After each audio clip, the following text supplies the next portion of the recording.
right, even as political temperatures continue to rise across the country following the showdown yesterday in Ol Kalou, we're here as Morning Cafe, as we always do, to bring you up to speed with what's happening here and elsewhere. My name is Fred Ndimuli, karibu sana.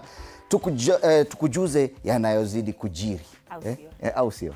Ndio manake sasa. This is Monica, but was it really a showdown? Because Rigathi Gachagua ni kama alikuwa anasema ni sisi as media, sisi ndio inciters. Oh, so what we saw there was media inciting them?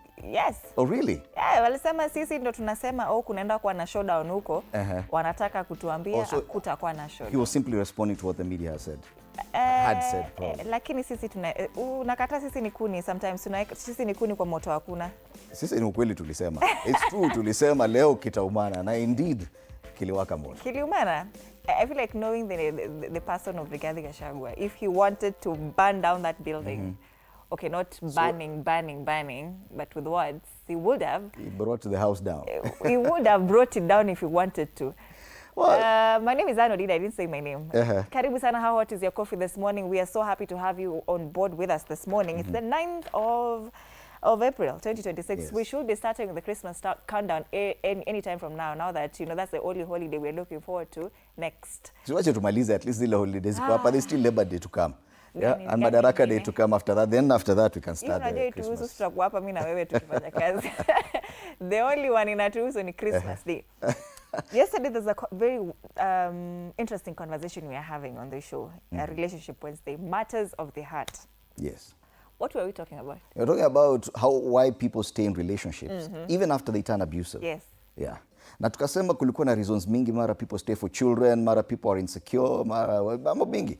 But now, today, on the front page of the Daily Nation, they have this headline, why courts cannot force you to remain in marriage. So you cannot say it ati ni sheria imenifanya nikae. Yes. That is one reason you cannot give. Koti imesema kama mapenzi imeisha, kama mwezi ka, kubwa. I would have loved to read, wacha hata niwasome. That courts should not compel couples to remain in irretrievably broken marriages, emphasizing that such unions could lead to emotional or social imprisonment. Koti kasema that where love and companionship have ceased, right, divorce should be granted instead of forcing couples into judicial separation with no realistic hope of reconciliation. So nawaambia, endeni mkae huko muongee, mvumiliane, mnaweza rudiana. You know, previously ilikuwa hivyo. Ukienda kufile for divorce, especially if you're newly married, you have to wait for 3 years. Ndio ukuje ufile divorce for divorce. That is no longer part of our laws. Yes. It's not a requirement. Hata mkikosana leo after 1 week na mlioana last week, mnaweza kuja kotini na mseme huyu ni kama tulikosana. High work. Na koti, according to this pronouncement, should agree with that. Should agree with you. Kama mpendani si nyewe nyendo mliamua mnaoana. If at all you're not in agreement, kindly move on. Yes. Mustulete shida zenu hapa. What's your take on contractual marriages? Because sasa nimeanza kuona that conversation online. Anasema marriage ikuwe na contracts, 3 years we renew. 2 years we renew. Let me tell you the truth. I am not for the dilution of marriage in any way. If you can't make it in marriage, please stay away. No one is forcing you. Yes. Yeah. If you know you cannot make it in marriage, usikuja ati 2-year contract, 3, kaa huko chini na situationship na entanglement zenu. Marriage should be respected. Leave it to people who can do it. Because wanajua they vow till death. Leave it to them. What are contracts? Mtuambie, what's your vision exactly when you want contractual marriages? Because now that's another conversation that it's actually quite interesting. Because I feel like for some think it works. Another conversation I saw, and this was Trevor Noah saying that he feels like married people should not be living in the same house. Kila mtu aishi kwake. Simukae tu kwenyu. No one is asking you to get married. So how long will we go? Will we even say we reduce the contract to a weekend contract? Let's get married for the weekend. By Monday we are divorced. That cannot work. You see? So let's not even go there. If you cannot get married, please stay away from marriage. It's not for everyone. We must agree marriage is not for everyone. It's the same way you say that children are not for everyone. Even marriage too is not for everyone. Yeah. But you know, these are valid conversations. We cannot just throw them out. This one I suggest you have it next week. Why courts can't force you to remain in page 3 at Daily Nation. We might have it next week. Tutaongea na producer tuweke. Another interesting conversation now. Unajua, every point unaleta, there's an interesting one. These are things that I see online. I'm not coming up with these things. somebody say that once people are married, when during the holiday season, now kila mtu anafaa aende kwao. Wewe as a man uende kwa wazazi wenu, yeye as a woman aende kwa wazazi wake, and then you know after the holiday is done, then you come back home to each other. Yo, nimekataa kabisa, nimekataa kata. You know what he was told? You know, they think marriage is now like a boarding school. Yeah, but ati unafunga shule unaenda. Umeenda half time. Unaenda kwao and then you come back. You people are joking. Just don't get married. Marriage is interesting. Just don't get married. Yeah. Just don't do it. Yeah. Anyway. But anyway, later on the show today we'll be talking about wills. Everything, yani family. Leo tunaongelea mambo za family. Do you have a will? Not yet. Not yet. Una, kwa nini hauna? Sina mali. Yes, that is, you know, even this suit is property. This so I should leave it to someone. Kiatu ni property. But you realize that over the last couple of weeks or so, we've been discussing a lot of wills. Yesterday, someone published 3 pages of a succession will for someone. There was also an artist who was married to someone else who got widowed. Then there was a will contested by the children.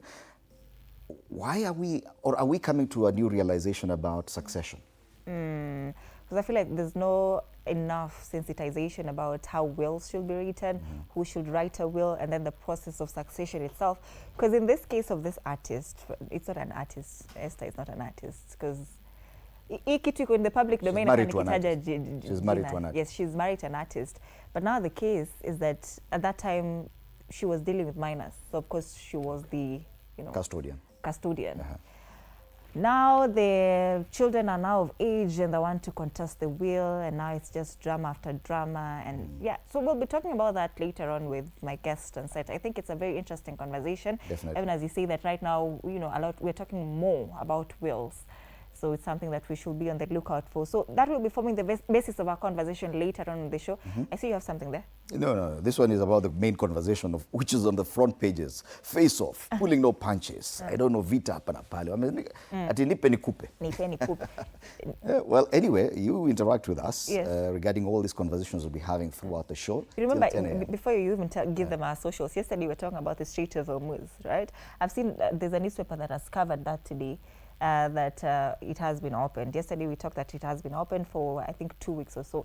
Other newspapers, news outlets today are reporting that it has been closed again, that Lebanon, Israel struck Lebanon, 188 people were killed, so the Strait of Hormuz have been closed again. So the ceasefire has been revoked. Breached. Yeah.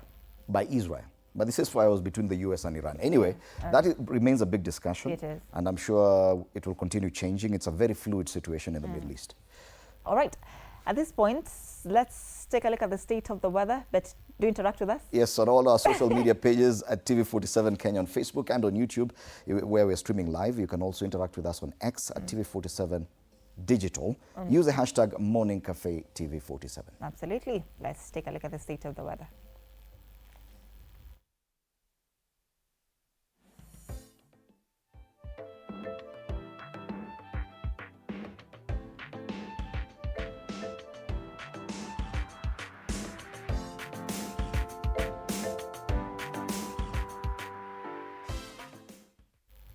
All right, let's take a look at how the 9th of April is looking as far as weather is concerned across the country.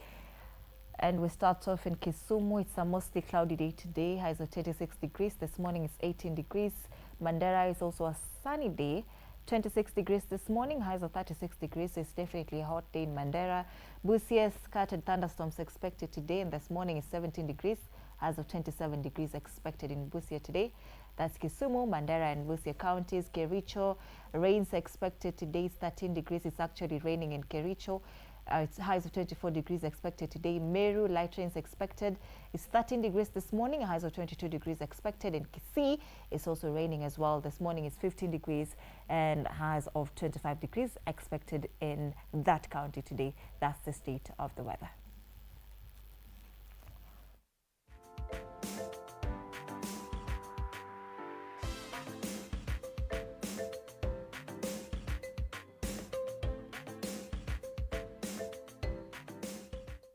Let's take a look at the quote of the day.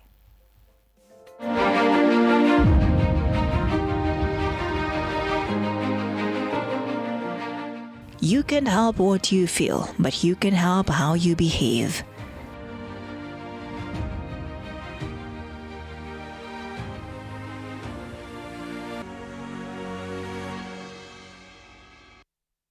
You cannot help how you feel, but you can help how you behave. Let's come back and take a look at the local dailies now.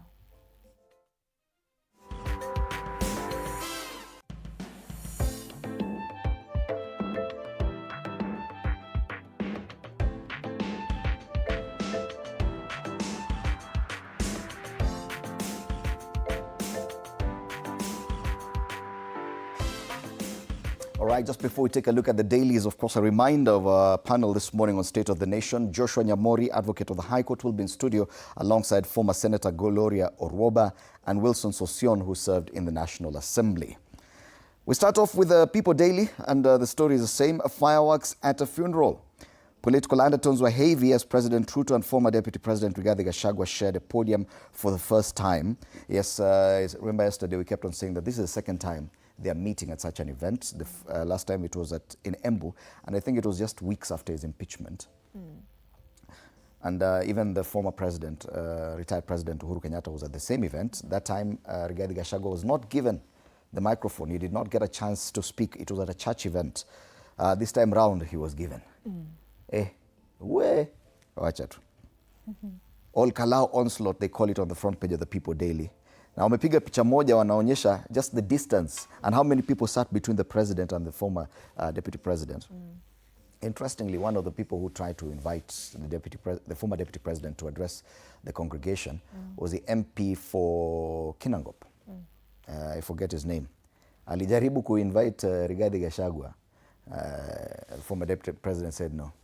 Wewe hujatosha mboga, hutoshi mboga kuni-invite. If it's not the governor of Nyandarua, I'm not even stepping up. And you know what? The thing is, according to the State House program, the former deputy president had not been scheduled to speak. So it was up to the MC of the day to decide whether to fit him in the program. But when the MP for Kinangop tried to do so, it backfired on him a good one.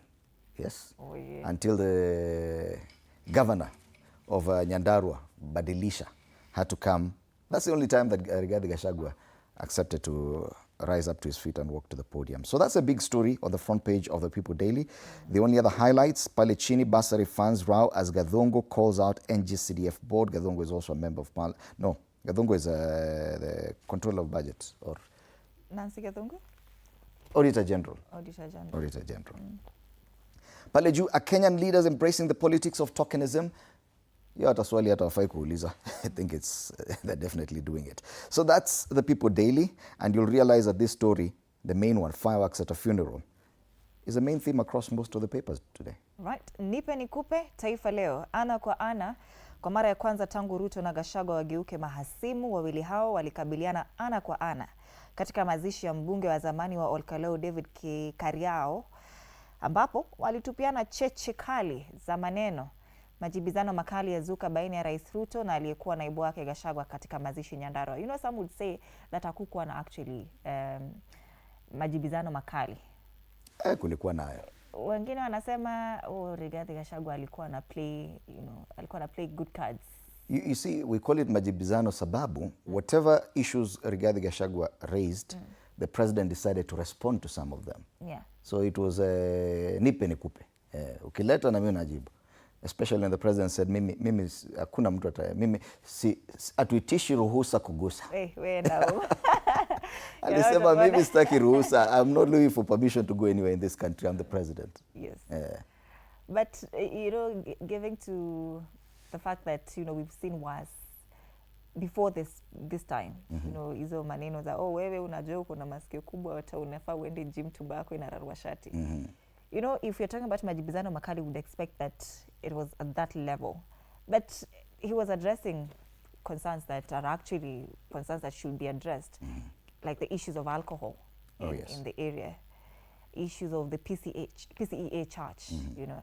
Anasema wamama wamemtuma pale. I think President was just right to respond to them at that time, because the issues also raised at that time, because alikuwa anasema anatumiwa nini messages by those people. So anyway, if majibizano makali, it's just how you look at it. It's all about perspective. Yes. Even the president at some point had to apologize and say, najua hapa ni mazishi, but nimepita line kidogo monisamee. Because he felt, yes, but I needed to respond to that. You can't ignore. Unarushiwa ngumi tu hapo alafu kuja unyamaze useme ati hata mimi ni mzuri.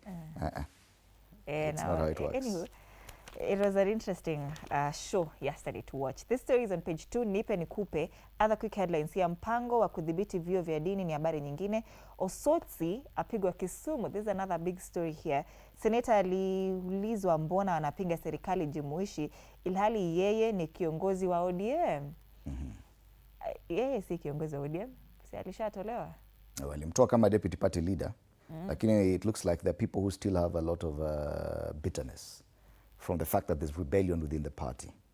Yeah. But it brings to the 4 issues about Goonism, which was one of the issues raised by Rigathi Gachagua at the funeral.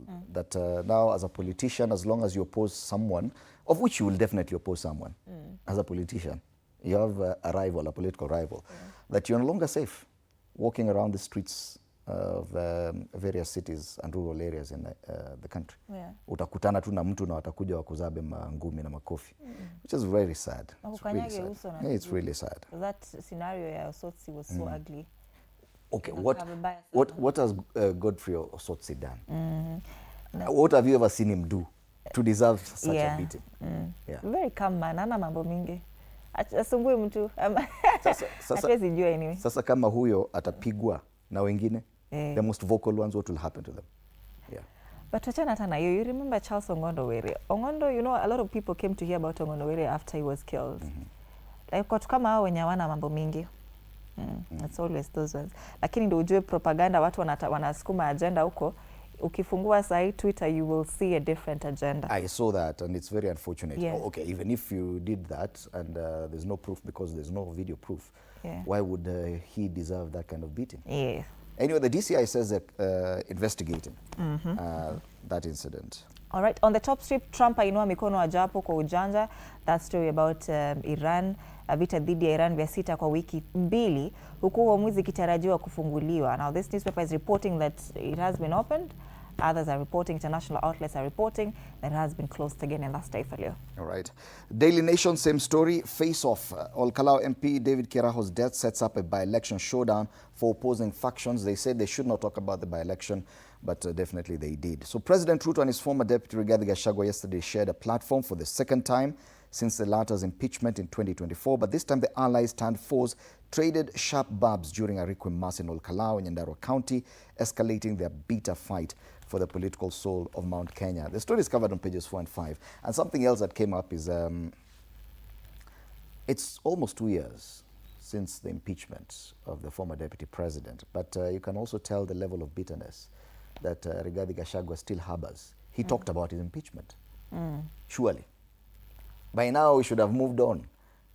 He really talked about his impeachment and how he was hounded out of office. I think he's never gotten a chance to tell President Ruto to his face how he felt about the impeachment.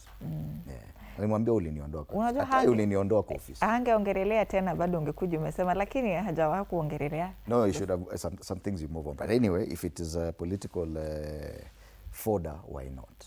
So that's the story on the front page, Face Off. It's covered on a spread, pages 4 and 5 of this paper. A story about Senator Osotsi and the assault in Kisumu also features prominently on the front page of this paper. Wanasema outrage after Goons assault Senator Osotsi. And people are feeling this was really unnecessary. To what end? Yeah? Would you attack Godfrey Osotsi? To what end? There are people who are much louder, much more mouthy, wakiongea atakukasirisha. Unaweza sema huyu akiongea anaweza nikasirisha nirushe mkono. But Godfrey Osotsi, surely. Anyway. That story we were discussing earlier, why courts cannot force you to remain in marriage, is there on the front page of the Daily Nation. The main story is on page 3. The High Court has ruled that couples in broken marriages should be allowed to divorce, warning forced unions cause emotional and social harm. We do agree with that story. The story is on page 3. You can read more about that. Usikue tu unakaa mahali alafu unasema, oh, I am married but I'm suffering.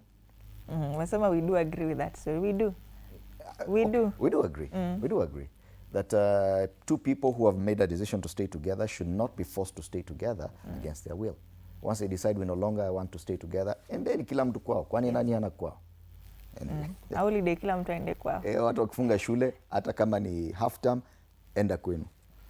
World news, Strait of Hormuz reopens after US-Iran ceasefire. And you see, most of the papers, you'll realize because the situation in the Middle East is very fluid, as we discussed. So yesterday, the main discussion was about the ceasefire, the 2-week postponement of Donald Trump's threat to annihilate Iran and an entire generation. But then, a lot changed during the day. Israel continued its bombardment despite the ceasefire, and that has changed the situation somewhat. We'll continue observing that. Fuel shortage spreads across the country. Now, kimeanza kuumana. Yesterday, it's only Tanzania who were complaining about the hike in fuel prices. Uganda, hata wajaongea hiyo story. Fuel shortage spreads across the country. Petrol stations across the country are reporting stockouts amid claims of hoarding. Even as new details emerge on the fuel scandal, most of them are hoarding, anticipating the 14th of this month, when the next review by EPRA is anticipated. That will be next week. Sasa watoe mafuta. Ndio watoe mafuta. Anasema si kama if we can gain 10, 14, 15 shillings per litre next week. Sahi hatuuzi. That's a Daily Nation today. The Standard pulling no punches, same story. Former Deputy President Gachagua had bided his time, and when the moment came, he seized it with both hands. Now he turned a national program into his own stage, tearing into President William Ruto and his allies with the voraciousness of a wounded tiger. He set the pace, lobbing epithets at Majority Leader Kimani Ichung'wah, the National Assembly Speaker Moses Wetangula, and his replacement Kithure Kindiki, his replacement. Hey, the Standard. Each of them listened and comfortably, grinning and fidgeting. As if that were not enough, Gachagua introduced his team, even singing as though he had all the time in the world. By the end of the solemn event, it was clear to the captivated crowd who held the ground, President Ruto himself, a master of comebacks, fell back on calls for decorum, but the damage had already been done. Regarding Gachagua, if he wanted to bring down that hole, he would have. I feel like he was too nice. But he really took his time. Do you realize he really took his time? Like at some point, the governor of Nyandarua, who was the one who invited him to stage, I think rose up trying to show him, to indicate to him, okay, fine, you can wrap up. Aliambiwa, hapa mfalme ni mmoja. Can you sit down? Yes. Can you sit down? The king is one here. You see that declaration of him as king. Mimi kama kiongozi. Mimi kama kiongozi. Alisema mfalme ni mmoja. Yeah. We had said earlier about how an MP, the MP for Kinangop, had tried to invite him. Yeah. And then the guy, the Gachagua, said, hujatosha mboga ya kuni-invite hapo. Na akaongea even after the Speaker of the National Assembly. Yes. Hata speaker alipata strays. Aliambiwa wewe unakubalia watu wazungumzie mimi when I'm not in the house. I think I saw a point somewhere that rejected, you're hanging out with rejected what? Was it rejected villages or where did I saw something like that somewhere. I will look into it later and come back to it. That's the main story covered on the front page of the Standard this morning. On the back page, Matters Sports, why Raya is world's best goalkeeper. Right. Do you feel that they're overplaying that story of Raya being the best goalkeeper? Okay. But then again, the last two games where Arsenal have lost, Raya was not in, between the goalposts. Yeah. So yeah, it's true. He's the best. We just be the best. Yes. And then is Arsenal. We don't encourage Arsenal banter on the show. So if Arsenal is being talked nicely about, then we support. We definitely do. Yes. There's a story on page 3 of the Standard. Woman sues hospital for fetus video shared on social media. You see the way they take your scans and do these things. Then hospitals shared the same on social media. Now they're being taken to court. Yes. Why would you do that? Why would you share that? Hata kama ni biashara yako, mambo hiyo haifai. That's the Standard. All right. From the Standard, let's take a look at the Star, which steers clear of what... Okay, not really steers clear. They have that story, Pale Juu. Traded Babs, Ruto, Gachagua tear at each other in battle for Mount Kenya. But that story is hidden deep in page 6 of the Star. The main story, of course, about the fuel. Inside the fuel saga, how Kebs Wandai emerged unscathed. Documents show CS was, to a large extent, excluded from decision-making. There are many people who may disagree with this headline. I don't know how you can exclude a CS from decision-making on importation of 60,000 metric tons. Something that should even be discussed at the National Security Council level. Yeah. So how was a CS really excluded? The Star, anyway, you can read that story on pages 4 and 5. Ex-Cabinet Secretary Tuju denies charges in false information case. He was in court yesterday na anakaa amejifunga kitu hapa tumboni. There's a picture there. The last time we seen him, he was in hospital. Finally, he was arraigned. But ni kama hawajui exactly what to charge him with. Yeah. And Kenya and other global south countries seek fair share in new pandemic agreement. Now we're planning for pandemics. Yeah. All right. Hey, okay. That's the Star this morning. Fresh, independent, different on the back page. Giants on high alert, matters local football. You can grab yourself a copy of the Star. The Star, all right. 60 bob in Kenya. Karibu niseme today is Tuesday. Okay. Tuesday inakwanga free. Business Daily, Rakaraka Kenya Railways and KPL locked in 6 billion shillings SGR loan breach row. They say that KRA and KRC are locked in a dispute over the transfers of that amount to an escrow account for the repayment of a Chinese loan used to build the Mombasa to Nairobi Standard Gauge Railway, that is SGR. Now, according to Editor General Nancy Gathungu, the failure of KPA to deposit about 5.95 billion shillings escrow account is a breach of the terms of the SGR loan between Kenya and China that was signed in 2014, exposing taxpayers to penalties. That's the story on page 2. Fate of recalled 12 billion shillings controversial petrol unknown. It's another story on page 2 as well. And on the Thika road contractors relief in fresh 20 billion debt repayment. Jambojet to launch Entebbe Dar flights as it acquires new planes. And CBK maintains base rate at 8.75% in April review. That's the Business Daily. All right. In Uganda, let's cross over to Uganda wanazungumzia nini? Politics about the speaker's position. Unajua ile Anita Among. Yes. Huwa inaleta joto sana. So Museveni shakes up speaker race. The president says the National Resistance Movement Central Executive Committee will reconsider its previous decision on the matter and possibly vet all candidates seeking to become Speaker of Parliament. So Anita Among is no longer guaranteed. She's just among the many who want that position. The other story given prominence, and you realize they're not talking about fuel. Yes. Even now in Uganda. There's a former cabinet minister, former state minister, Karamoja Affairs, Agnes Nandutu. She's there on the front page, lonely and all by herself before the anti-corruption court in Kampala. Yes, she was convicted for diverting 200 iron sheets meant for vulnerable communities in Karamoja. It is now the big story on the front page of the New Vision. Wanasema pale, mabati case, Nandutu convicted. Unaiba hadi mabati na wewe ni cabinet secretary. The judge to sentence ex-minister tomorrow. So that is the main story there on the New Vision. But the other story, Museveni speaks out on speakership race. Amesema, kila mtu, Anita among the others will just be vetted, all of them. That is in Uganda. You go to Tanzania, mafuta ndio bado mjadala. So ulisema wako na reserves Kenya? Jana. Si wewe ulisema jana? Uganda. Na walitunyima. Ndio maana wako na mafuta. Sasa mbona wako na stress na wanajua wako na mkitumia yao. So shida ya mafuta ni Kenya na Tanzania. Mkitumia yao mnajua mtawatolea wapi mafuta. Habari kuu kwenye ukurasa wa mbele wa gazeti la Mwananchi wanasema mjadala wa mafuta wa kolea, wasafirishaji waongeza shinikizo nauli ipande. At least they are saying, the transporters are insisting, tunataka kuongeza nauli. Ingekuwa ni Kenya wangeongeza hata uitishi ruhusa kugusa. Wadau wataka serikali ipunguze tozo, igeukie gesi. Rais Samia apunguza ukubwa misafara yake kubana matumizi. So the president has decided to reduce her entourage. I saw her entourage like 45 cars at one point. Mafuta sasa imeisha. All right. It's the same story on the front page of The Citizen. Fuel debate rages as global supply shocks hit Tanzania. Uganda wako sawa. Wako na mafuta reserves hapa Kenya na wametunyima na wako sawa. They're not talking about that. Fuel prices continue to dominate national discourse in Tanzania, even as global oil markets showed early signs of easing yesterday following the announcement of a 2-week ceasefire in the US-Israeli war on Iran.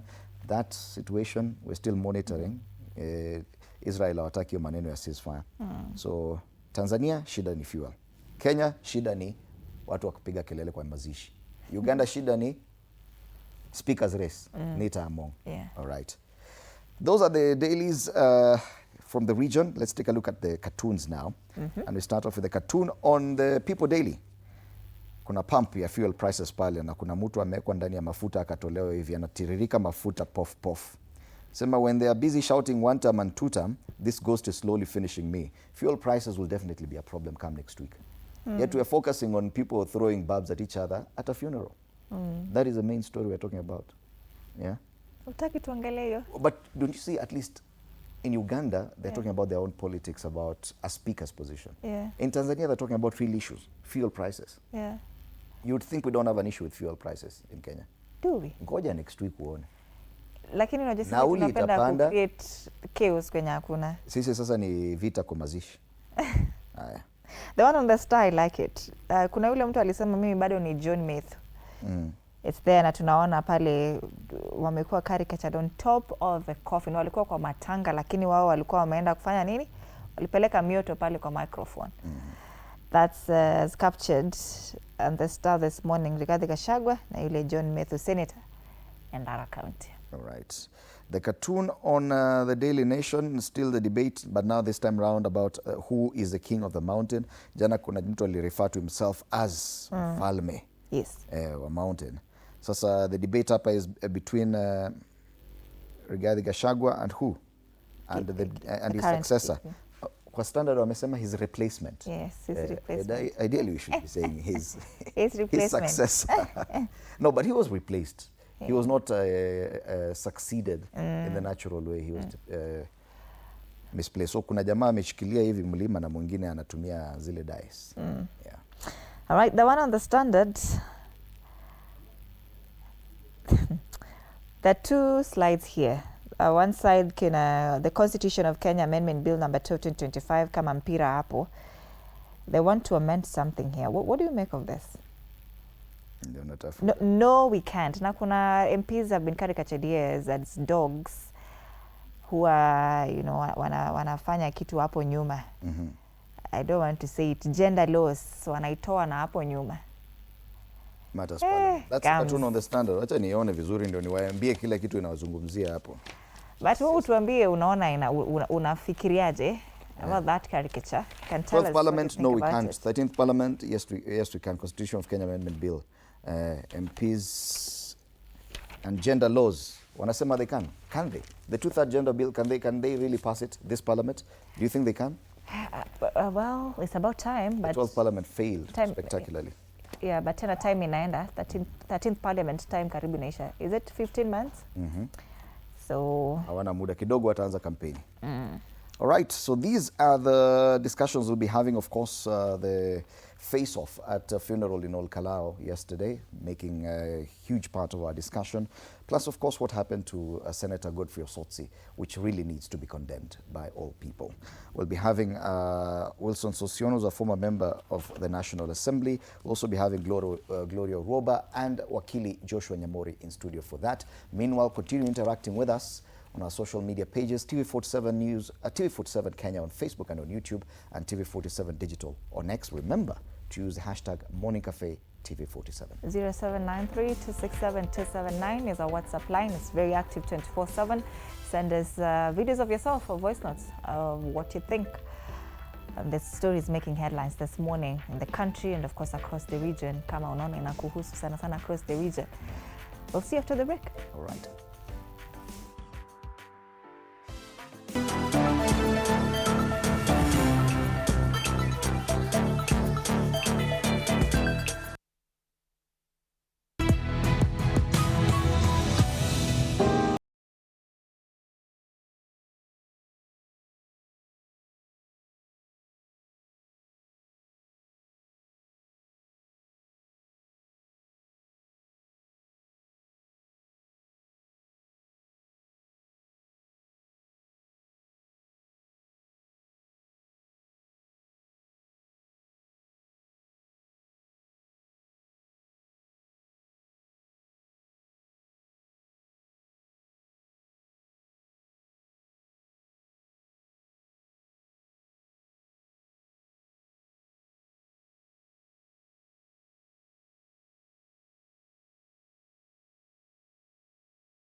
Good morning once again and welcome back. This is the Morning Cafe on TV47 with me, Fred Indemoli. Time for us to take a look at the dailies this morning. Of course, the biggest story, the showdown between President William Ruto and his former deputy, Gachagua, during the funeral service of the late Olkalau MP David Njuguna Kiraho yesterday in Olkalau, Nyandarua County. And this marked the very first time the two leaders shared a podium since Rigathi Gachagua's impeachment in October of 2024. Quite a number of issues do arise, and that is what we'll be discussing here with my panelists this morning. We're privileged to have in studio Mwalimu Wilson Sossion. Mwalimu, it's good to have you back after a long while. Mwalimu Wilson Sossion has also served as a member of the National Assembly and a unionist, former Secretary General of the National Union of Teachers. Next to him, we have Senator Gloria Orwoba. Karibu sana, Senator. And Wakili Joshua Nyamuri is also with us this morning. Good morning. Yes, so what was witnessed yesterday, many people had anticipated that this would happen. The program from the presidential program from State House, of course, did not have the former Deputy President scheduled to speak. He was, however, given a chance, and that happened. The build-up towards this, there was a lot of anticipation, but let's just get a taste of what transpired yesterday. Just a light exchange of what transpired before we come back and discuss this. Kwa sababu sijakuona kwa siku nyingi, kwanza nikuambie, mimi kama John Medhu, an adult of sound mind, senator wa kaunti ya Nyandarua, mimi ninakuheshimu sana. Na kuheshimu kama rais wa Jamhuri ya Kenya, na kuheshimu kama amiri jeshi mkuu, na kuheshimu kama mzazi kwa sababu watoto yako ni warika yangu. Lakini hata kama ninakuheshimu mheshimiwa rais, jambo moja tu ujue, nakuheshimu lakini mimi sikuogopi. Kweli ni kweli ulinitoa kwa ofisi, lakini kunitoa kwa roho za hii watu ni kibarua. Ni kibarua. Kunitoa kwa roho ya hii watu ya mlima ni kama kukata miti ya mugumo na wembe. Na mimi urafiki, mimi nimetengeneza na watu wa mlima hii, sio urafiki ya siku 2, 3 ama 4. Na mimi naelewa mtu asiniletee vita yake alete kati yangu na watu wa mlima. Mimi I know how to work with the people of mlima. Na mimi nataka niseme hivi, sikizeni my friends. Na kila mtu ajiheshimu na ajielewe. Mimi nimesema wiki iliyopita nikiwa kiongozi ya kwamba Rais William Ruto apewe heshima yake. Akienda pahali asikizwe. Akimaliza aende. Todo mugani neke. Mugani neke. Kwa hivyo nataka kutoa mwelekeo kama kiongozi wa jamii. Nisisikie ngwe. Nisisikie nini? Rais akifika hapa aongee, asikizwe, amalize, aondoke. Tumekubaliana? Nitwaiguithania. Na mimi urafiki, mimi nimetengeneza na watu wa mlima hii, sio urafiki ya siku 2, 3 ama 4. Na mimi naelewa mtu asiniletee vita yake alete kati yangu na watu wa mlima. Mimi I know how to work with the people of mlima. Na mimi nataka niseme hivi, sikizeni my friends. Na kila mtu ajiheshimu na ajielewe. Mimi siombewi ruhusa mahali popote Kenya. Mimi ni rais wa Jamhuri ya Kenya. And I will go any place and I will do everything as the President of the Republic of Kenya. And I am not going to ask for permission from anybody, whoever you are. Siwezi. Sijui kama tunaelewana my friends. Tuko pamoja. Na mimi nataka niwaeleze ndugu zangu watu wa Nyandarua. Mimi nitahakikisha ya kwamba haki ya watu wa Nyandarua haitabebwa na mtu yeyote. Nyandarua maendeleo yake, nafasi yake itakuwa timamu na tutaungana tukienda mbele. Kwa sababu rais, sisi tulikupenda, tulikuheshimu na tulikuchagua. Na hata kama tuko na shida na wewe, tutatatua huko mbele wakati ya uchaguzi. Saa hii wewe iko kwa kiti, endelea kutufanyia ile utaweza, na ujaribu tu, what you can do you do. Mambo ingine tutatatua huko mbele. Kwa hivyo hii ni mkutano ya amani, na mimi sitaki mtu yeyote, hata ile mambo nimesikia ya one time, sitaki kwa hii uwanja, sitaki. Mmesikia? Hiyo ni mambo yetu ya huko nje. Hii ni sherehe ya maana sana, na sisi tunataka ikuwe ya heshima. And since the president has come, he has come in good faith. Na mimi nikiwa kiongozi nataka apewe heshima yake. Mimi tu nataka niwaeleze, si hawa ndugu zangu wamepata nafasi, wameniongelelea hapa, sijui nini, one time, kasongo, sijui nini. Mimi nitakuja hapa kuwajibu na vitendo.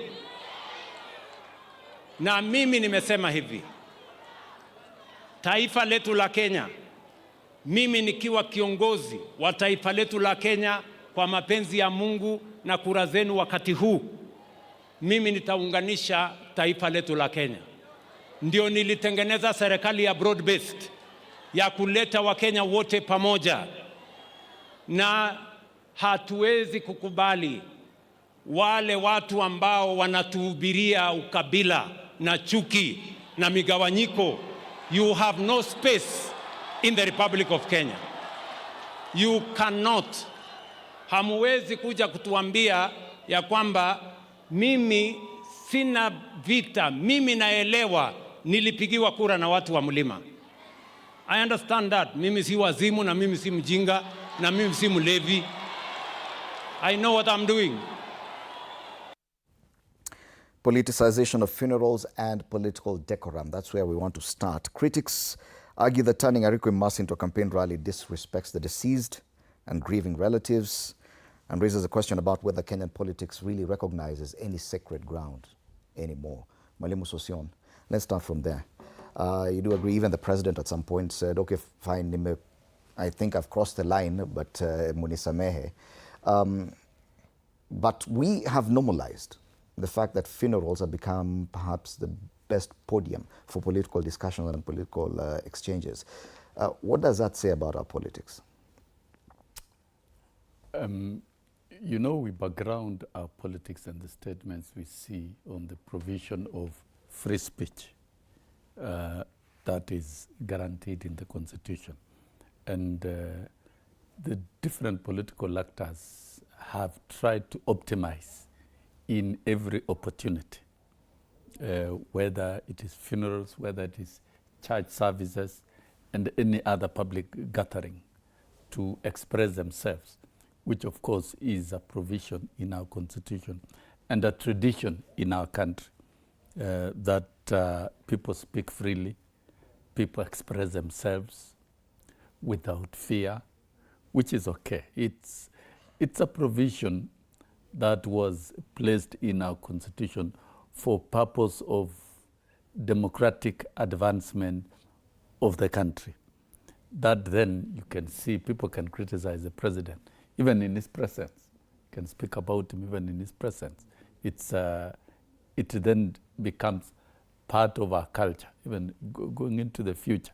And you seem to support this. Almost a normal thing. It doesn't strike any of us to see people in a podium attempting to criticize the president, and the president has taken it easy, has responded correctly, acted very presidential, and spoke about issues that are yeah, true, that matter to the country, because that is what happened yesterday. Fundamentally. No, my question is the disregard of the grieving families. That there's a family that has lost a husband, a father, a brother, a son, and the top leadership of the country decides that fine, this is the best place to have a political exchange of that level. The fact is, the fashion of our funerals and the statements that we make looks like it has been accommodated. All of us have been through such pains and processes and stress, and guests come in as guests of the family from all shades, from government, from opposition, and they have the podium to speak. They will condole and make their public statements. So it's like, it's almost agreed in Kenya that even in funerals, yes, condole and then use the opportunity politics. to make your Interestingly, we don't see this happening at weddings. Pardon? We don't see this happening at weddings in Kenya. Politicians do attend weddings. How come they do not politicize weddings? Maybe we are headed there. Because the question was, forums that have been ignored. They get these opportunities most weekends to attend weddings, Yeah. but they've decided that funerals, in particular funerals, are the best podium. And this is across board. We're not saying it's the president I or have the been other to side. weddings where people have, taken the opportunity to address their political affiliation or engagement. I think, I don't think it's right, but I think, just like I don't think a lot of our cultures are right, including FGM and things like that, but I think it has become an African culture where funerals, weddings, any form of social gathering is also a place where people decide to engage either in the current affairs of the nation and politics. But in this particular one, can I say this? The person that has passed away and that the family was mourning and the country was mourning is a politician. So his whole life was about politics. And for me, first of all, I always tell every Kenyan that says, Mr. Kisiasa, I say, when you wake up in the morning, every single thing you do is attached to politics. So if you're saying you don't want to discuss politics, you also say you don't want to discuss your life. Even the politicians at the funeral kept on insisting that they're not going to discuss Fred, politics. I can tell you, even Isn't that by the disingenuous? time you reached here, even the toothbrush that you used, there's some political influence there in terms of the taxes, representation. I'm telling you, everything. And maybe, I think maybe if we start understanding that politics is literally what runs this country, then we'll have more technocrats, more professionals, more people with good intent coming into the space of politics. Okay. And I think what we saw yesterday, I was smiling when Sosion was trying to come in to, defend and this and this. I think what happened yesterday was a situation where you have the head of state who was misadvised. I don't see any need to have a showdown with someone who you have impeached.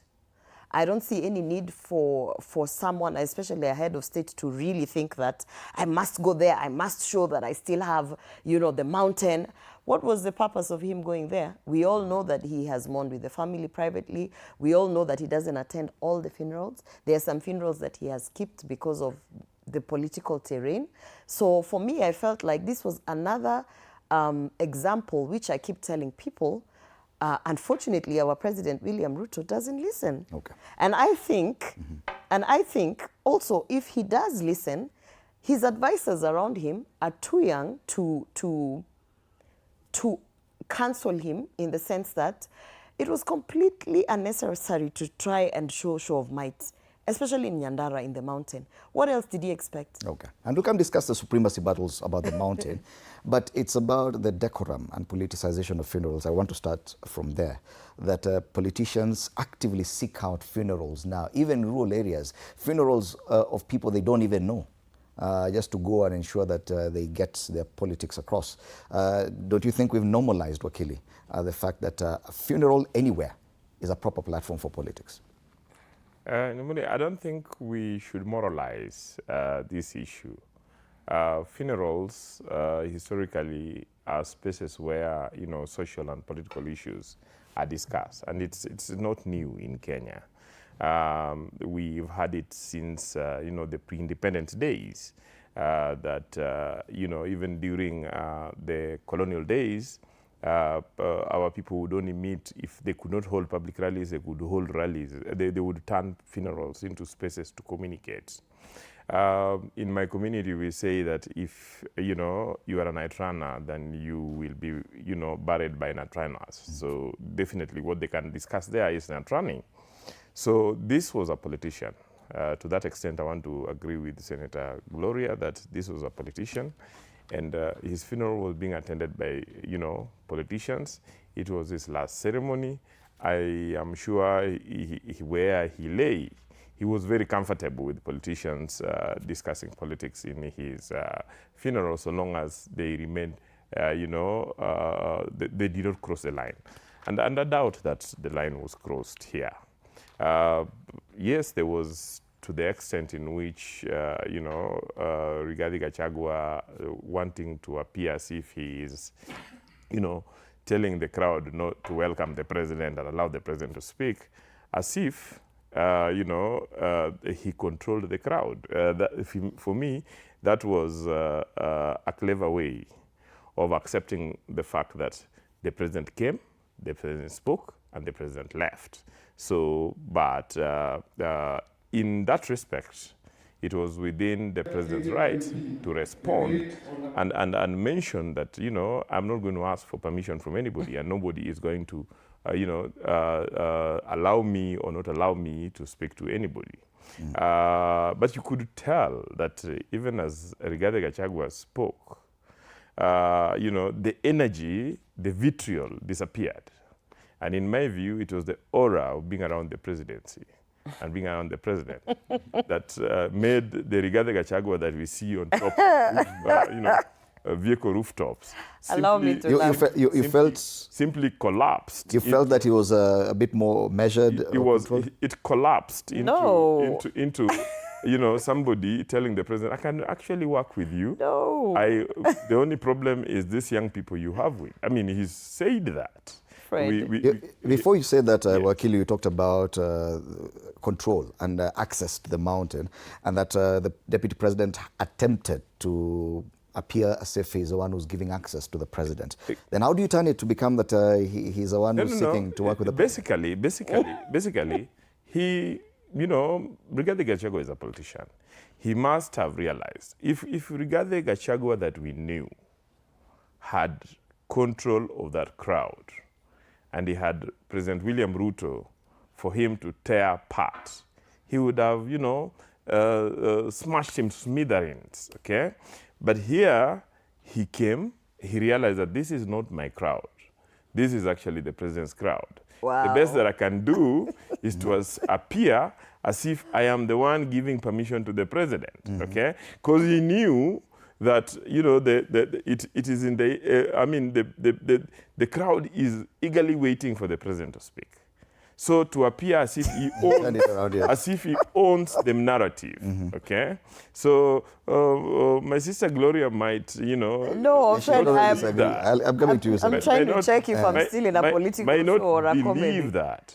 But the reality is that President William Ruto, if you listened to Rigathi Gachagua and his, hangabouts in the last 1 week, you would think President William Ruto would not even be allowed to set foot in, Kolau. Okay. Senator, you seem, and I'll come to you, William. That issue of access and what kind of body language the former deputy president We were all watching the same funeral. And the good thing about 2026 is that you don't have just one, the national broadcaster focusing on one side. We were all watching from different angles. Number one, I am very surprised to hear anybody in this country talk about the people in Nyandarua or the Mount Kenya people, or even generally Kenyans, are very eager to hear what the president is saying. That is an outright lie. We already know what he's going to say. We already knew what he was going to say before he went to Nyandarua. He was going to give more promises, lies, fake things. What do you say to his interpretation? What I want to, that's what I'm getting there. What I'm saying is, number one, you could see that the people who were allowed into the space where they were having the celebration of the life of the late MP, it was not just anybody who could walk in. Literally, at one point, Senator Methu and some MCAs were actually barred from accessing the place. So when you say that obviously the people that were there because they came to see the president and whatever, the people that were there, this is the irony, were mobilized for the president. They were mobilized by the MPs and senators who are supporting the government, and they were placed there. But the irony of it was that it became so hostile and so high anxiety mode that even where Rigathi Gachagua was supposed to sit and he didn't sit, they did not bring a fuss out of it. They just let him sit wherever he wanted to sit. Why did they do that? That is the first thing. The second thing, he was nowhere in the program. He was not supposed to address the people. Now, if what he's saying is true, that you know, the crowd was there for the president, and, you know, it just reached a place that, you know, Rigathi Gachagua was sort of overwhelmed and wanted to be. No, they allowed him to sit where he wanted to sit. Why? Because they knew it was going to come down to some very violent show of event. They allowed him to speak. By the way, just so let me raise your attention. At one point, he was called to speak before Wetangula. He declined outright. We were watching it live. His name was called, and he said no, and he said no. And people thought, oh, he doesn't want to speak. No, he doesn't want to speak before Wetangula because his rank in terms of political seniority was that Wetangula would speak first. And you could, and that actually happened. Yes, let's handle this interpretation because it's a very unique interpretation. But let me, I'm not finished because my interpretation to his final point, if really the president, that was his arena, those were his people, he was in charge, why would you allow someone that you impeached wrongly to sit wherever he wanted to sit, speak whenever he wanted to speak? And Rigathi Gachagua spoke for 28 straight minutes. Let's allow 28 straight minutes. Thank you, Senator. It's about the interpretation by Wakili that Rigathi Gachagua sounded more like someone who's trying to strike a conciliatory tone with the president, that someone who, and I've seen some people even suggesting that someone who's trying to work with the president now. Is that the interpretation? That is not it. You know, we may not be qualified to really discern what was going on mentally and deeply behind the different speakers. But I would like to state this fact that, you know, a funeral of that nature, it is a funeral of a member of parliament, and the president has never failed to attend funerals of members of parliament. That's a serious leader in the country, and I don't think he needs any permission, and I don't think he needs any advice. It is common sense and common knowledge that he has to attend, and he attended, contrary to what my sister here is talking about, that of course the president forced himself to the event. I think it is wrong for us to begin thinking in that manner in the country, in this country and era and time, that then there are events that the president can attend and there are events that he cannot attend. He's the president of the country, he can choose what to do, where to, particularly that funeral. And you know, you cannot block anybody. You don't vet people when it comes to funerals. Oh, but we saw them blocking. We saw them blocking people. They cannot be vetted. It's my turn, and I don't think anybody was vetted for that matter. And they were allowed to speak. This is a country of free speech. It doesn't scare anyone. Right. No one dies when people make their own, and even when they make their political... I want to get your views on his interpretation, that what we saw yesterday is an attempt by the former deputy president to try and work together with the president because of some statements that he made, including welcoming him there. Well, of course, he wanted to posture and pretend to look like he's the one who was creating peace and managing the crowds for the president. For the president. But you see, Kenyan public are not. Still not getting an answer. Yes. It's not answering. Can I Fred, I never answered. I'll come to you. I'm saying I'm still not getting your answer. Kenyan public are not slaves of individuals, and we don't have and we don't have monarchies across the tribes in this country. This is a free country. Those who are Kenyan, Fred, those who are members of Al-Kalau Fred, I never answered that question. Allow me, go here. You had because I never answered that. No. Allow me to, you know, we saw it. It was all for us to see. There's a clip in which Rigathi Gachagua is actually telling the president, I'm ready, can't remember the exact word, but we can work with you, save for these young people that you are with, okay? My point is this, that was a funeral. Everybody is welcome to the funeral. the family of the deceased actually traced the relationship between the president and their deceased father. And you know, were very, in their mourning, they were very happy to see the president come and mourn with them. Okay? Secondly, it is that the president, Rigathi Gachagua, just like any other mourner, was allowed into the funeral. Okay? And, you know, it is interesting that my sister is interpreting even the sitting arrangements. Is interpreting even. Oh yes, you all seem to be interpreting a lot of things in your own way. Our point, my point is, this is not the Rigathi Gachagua that we see with bitterness, you know, with vitriol, with threats, you know, with claiming to be so powerful. This was a Rigathi Gachagua that had collapsed into somebody that recognizes this, the very man he has not recognized for the last 1 or so years. But Wakili, Rigathi Gachagua yesterday declared himself king of the mountain. This was Rigathi Gachagua who, you know, reiterated that President William Ruto is still the president of the Republic of Kenya, and that if he has any issues with him, he will solve it later.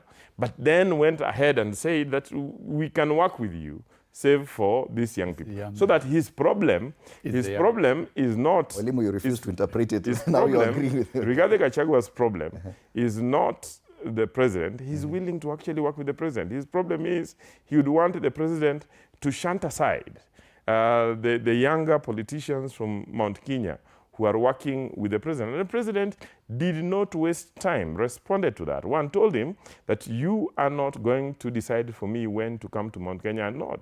And you got the applause from the public. The president then told him that, you know, no one should stop discourage young people from coming up and becoming leaders, and actually encourage young people to come up and get into leadership.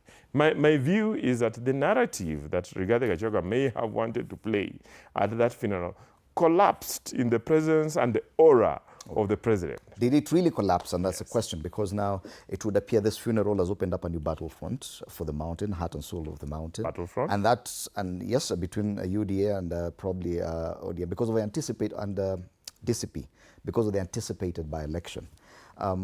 We had what the deputy president had said before. I know many people did not talk about the by-election, but definitely this is a new battlefront. And the president appears to have recognized that. Do you think that that is what we should be looking at? First of all, because you don't want me to weigh in on that, Gachagua did not showcase that he wants to work with the president. You know, one thing a lot of people forget is that Rigathi Gachagua is the most misunderstood politician. And there was an anticipation that he would take the podium and start insulting the president. And one thing that maybe I want to educate, I might be younger than them, but I want to educate my panelists today, is that Rigathi Gachagua and all the other 5 principles of the united opposition is a presidential candidate. So there are places where it is expected of you to be presidential. This was one of the places where it was expected by the public for him to be presidential, because he's a presidential candidate. There are other places. There are other places where he has showcased his presidential nature. Just like Fred Matiang'i, there are places where he would stand and say, "Mimi sijakula kwa bibi yako, and so don't ask me why I'm eating." And there are places, you know, when he's in Chatham House where he is presidential. And this was a place where Rigathi Gachagua had to showcase his ability as a presidential candidate to be presidential. And that's what he was doing. That is why, through and through, he addressed the president as Mr. President. He never said Kasongo, he never said Kaongo, he never said Pinocchio and all other names that we have given him, because it is a presidential function, right? That does not mean that when we go to the rallies, it's now, oh, now we are trying to work with this guy, he's our friend. It's also the same way he said, you know, I respect you because you are the current president. You are sitting in the seat that I'm trying to sit on. And when I sit on that seat, I expect also everybody to respect me. So that's how any presidential candidate of sound mind would be expected to behave. Now, in terms of saying that the young people, that he was attacking, you know, there's this conversation you've had about him saying that the young people are the ones that are misleading. You know, Gachagua is a truthful man. I have said it as well, that even just as we started this show, I said he was misadvised. Because you don't set yourself up for embarrassment as a president, not a presidential candidate. As a president, you don't seek counsel for people who are telling you, ingia huko watakuona, na uambie wewe ni president, na uambie you know how to work with the people of Mount Kenya. Now those people of Mount Kenya who you are saying, mimi si mjinga, I know how to work with you, I know, they're not also stupid. They're looking at you and they're thinking, how about ask us how to work with us? Humility, bring yourself down. So at one point, this thing about young people, what iked me the most, when he said, allow young people, do not threaten young people. You know, I'm 40 years old in May. That man, William Ruto, threatened me and literally threw me out of office. So he should first heed his own advice. Okay. He has silenced all the young people. Let me ask you, other than Kimani Ichung'wah, Osoro, and Aaron Cheriot, show me other young politicians who can speak freely. All right. So let him take his advice, first of all, about young people. And I'll take you back to that issue of a new battlefront yeah. With the impending by-election there. And because yesterday, it appeared more like a supremacy battle. The president insisting he has his own way of engaging with his people. Of course, we know that UDA is preparing for the by-election. Of course, it will come. And DCP is doing the same.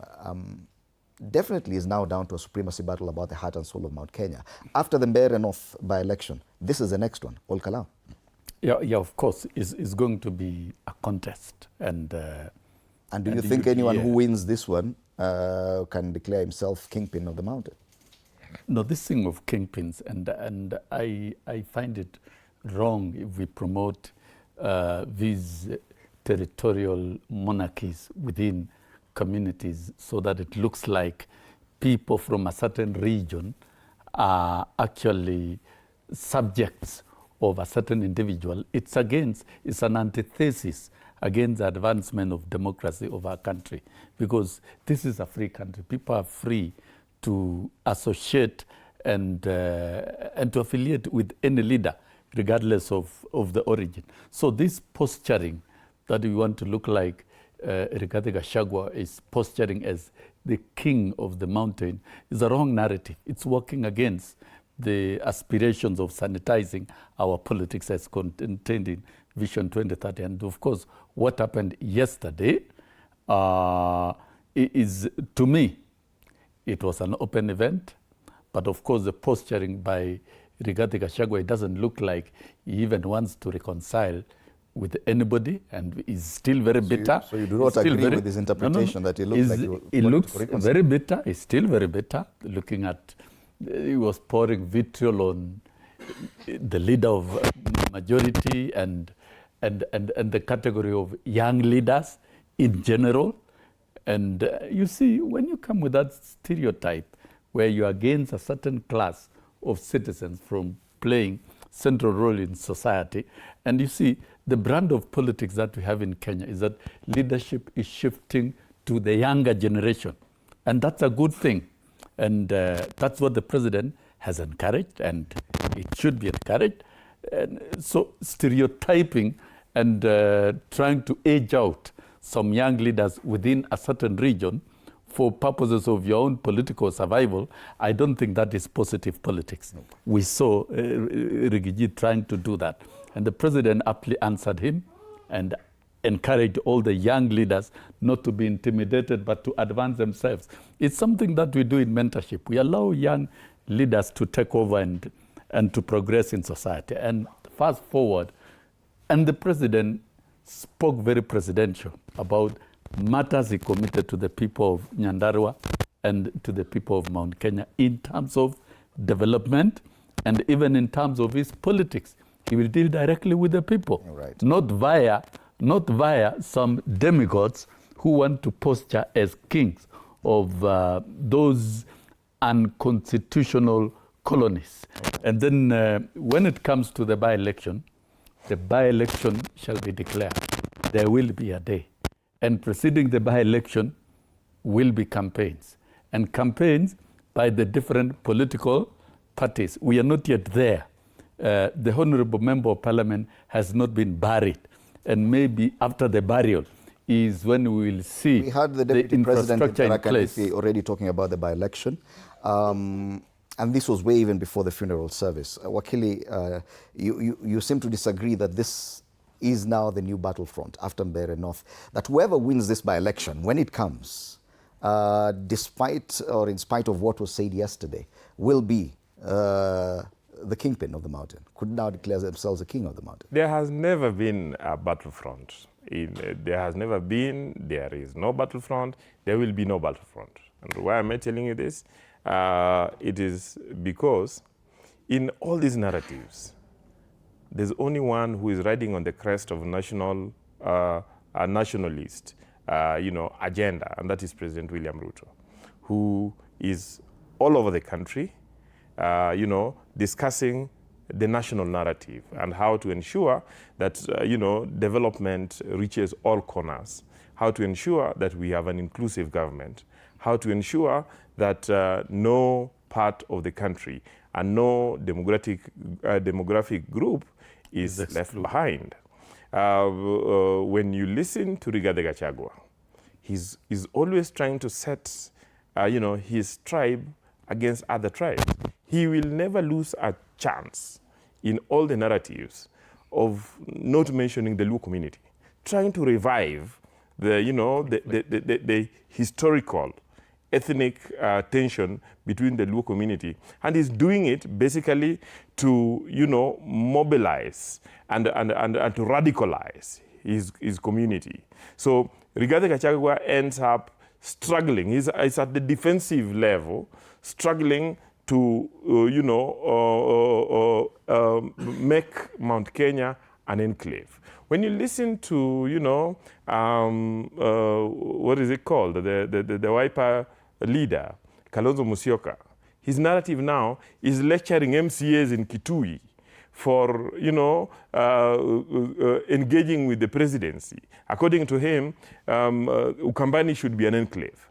When you go to Nyamira, and I'm very deliberate about naming Nyamira and not Guziland, then Matiang'i is also trying to be, and is being made a village elder in Nyamira, so that he can control his village in the small Nyamira. The by-elections that we went through demonstrated very clearly that the leader who heads the movement that controls the political machine across the country is President William Ruto. Won the first round of by-elections, won the second round of by-elections. These other ones escaped with one or two, MCA positions here and there. And so what am I trying to tell you? There has been a lot of noise before these by-elections, but every time at the end of every by-election, it is proven that the broad-based government has control of the entire because country. The president yesterday was drawn to a supremacy battle. He declared that he is able to take himself to the mountain and he has his own access. He does not need. In fact, I think the only comparison is with that song by Gen Z's that Tuitishi Ruhusa Kugusa, I can bring myself to the mountain. What if he loses this by-election? What if UDA loses this by-election? What would it mean for the president? One, it was important that the president emphasize the fact that no one gives permission for him to go anywhere. He is the president, okay? And so somebody cannot come to an event where he is and pretend to be, directing a crowd that had already welcomed the president, that I direct you not to do this, okay? You should see the response that the president received from the crowd. It is interesting that my sister would say at one point that Rigathi Gachagua was in control of that crowd. At another point, she said that was not Rigathi Gachagua's crowd. That's why I said it is interesting. Now, my point is that just like all the other by-elections, save for an MCA seat here and an MCA seat there, all the MP and senator positions have been won by the broad-based government. Okay. The broad-based candidate will win that seat. Yes.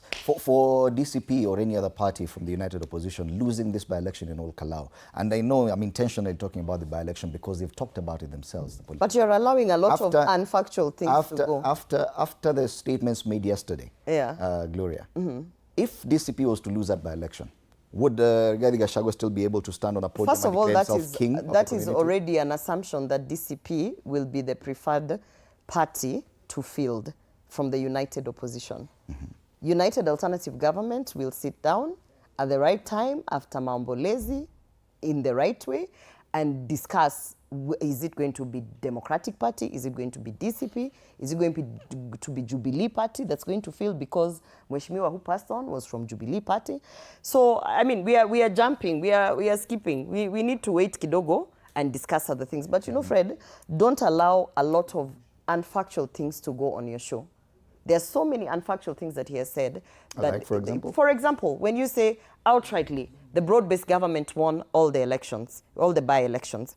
First of all, he said all the MP contest. Whatever, however way he wants to. We didn't have an MP contest in Gusii.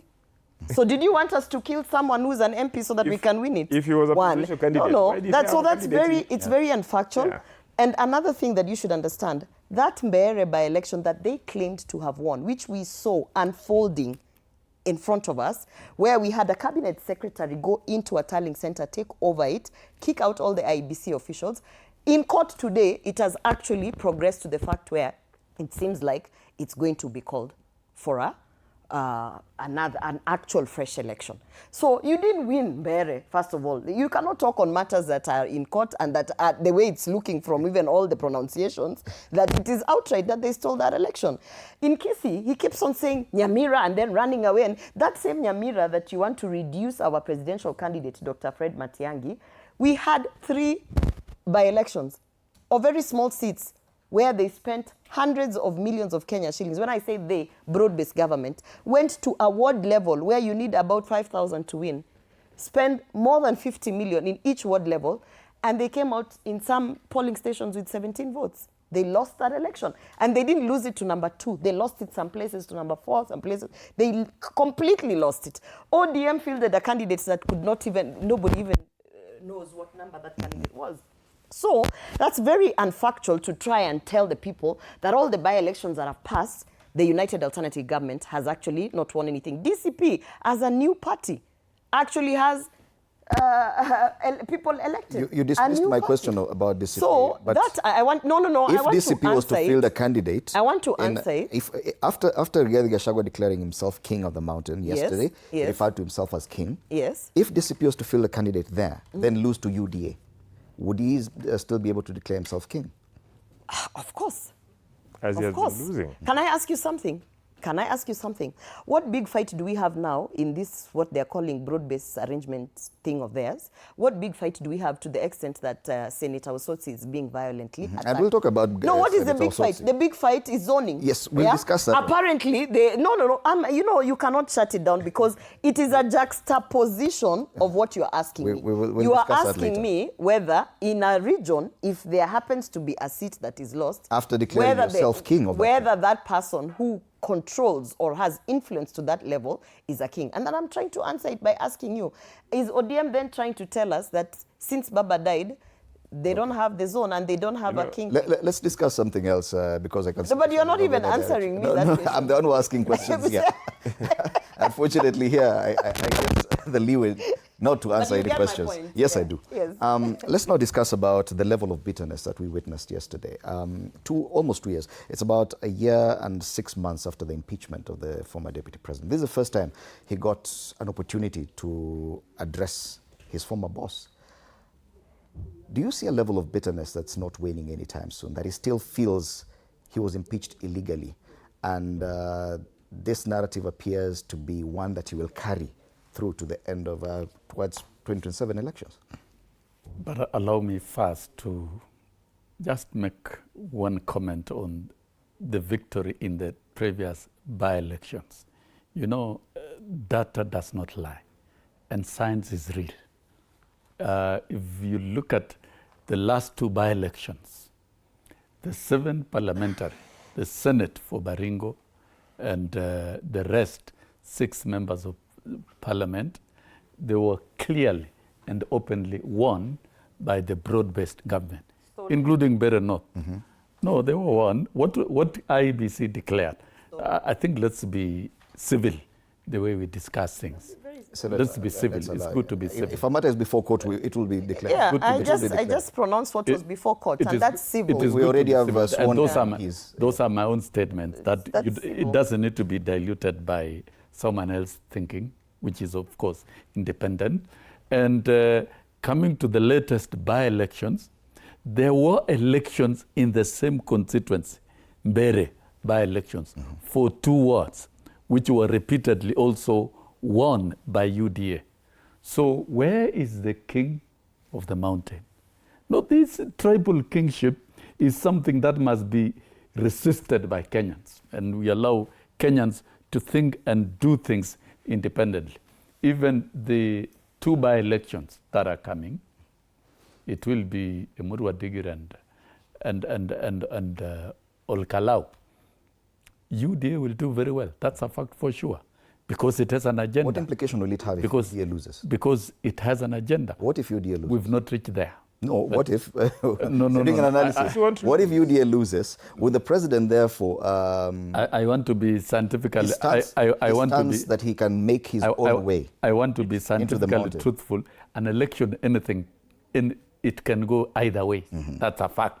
So I cannot predict, and that's why I've said, after the funeral, the parties will organize themselves, UDA will organize itself, and the broad-based generally, that and it will mount. Declares a candidate. Apparently, the knife doesn't cut the same. For them, it will mean that he's no longer the king. But if UDA loses, it's another story. Those are different wishes and different thinking.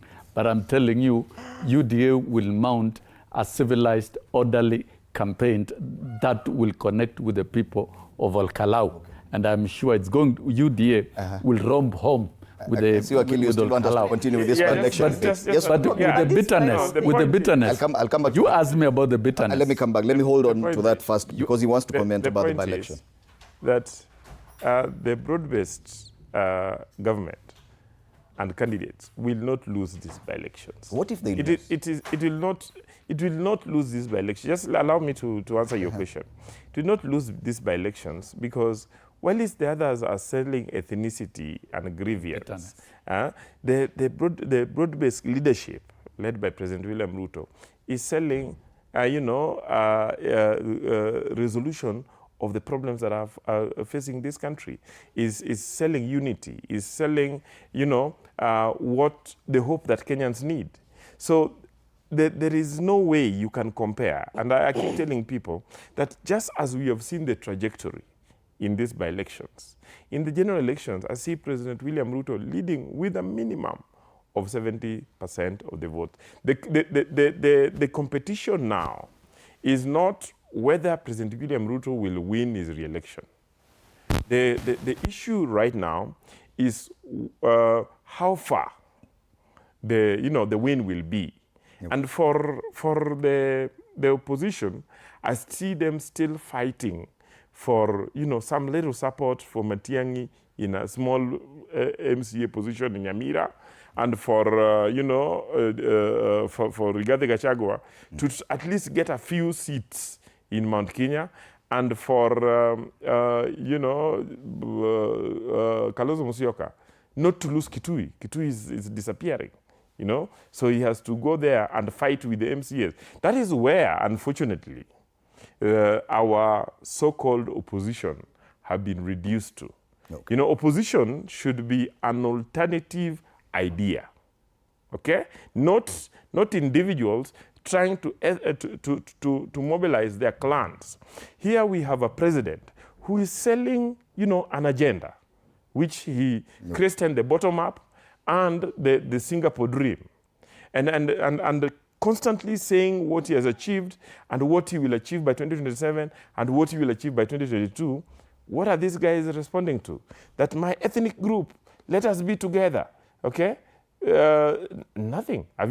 Yesterday, as you heard Rigathi Gachagua speak, did he sell to Kenyans any alternative agenda apart from creating a ridge, continue to creating a ridge between the Luo and the Kikuyu?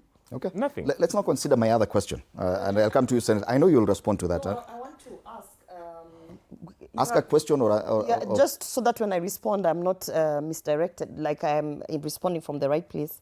You're an MCA of which ward?